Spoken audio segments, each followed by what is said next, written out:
Hello, share ko lang tong journey namin sa pag-aalaga ng hamster. So, ito yung lalaking hamster na binili ko. Mabait yun. Super dami. Tapos, yung babae naman, nanganak na siya.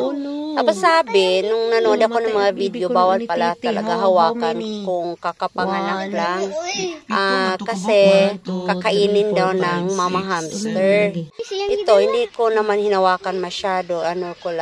Push ko lang kasi natabunan ng sirin. Tapos ito yung mama hamster. Yan, mga ilang araw na to na pagpanganak niya. Siguro mga 3 araw na. Tapos, ini-observe ko kasi hindi ko naman kasi alam na mga nganak na kasi bigla na lang lumaking tiyan nito.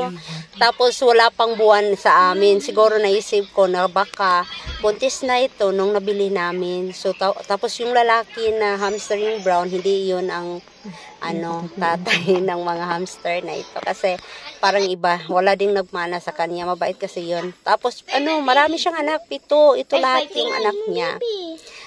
Nung kapanganak lang, wag hawakan kasi posibleng kakainin ng nanay. Pero yung tong sa amin, maswerte kami kasi mabait yung nanay kahit na anong tawag nun, parang na-stress siya pero hindi niya kinain yung mga anak niya. Tapos masyado siyang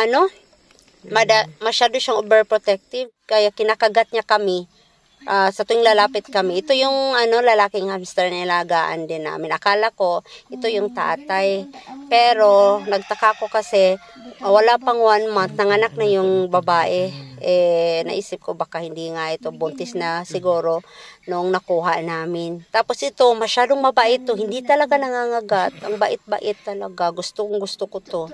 Hindi ko alam kung anong breed nun. Tapos ito, isa sa mga anak nung itim na hamster namin. Hindi ko alam kung din ng tatay nung anong lahi yun. Basta ito, isa yun. Propito yun lahat. Marami sila.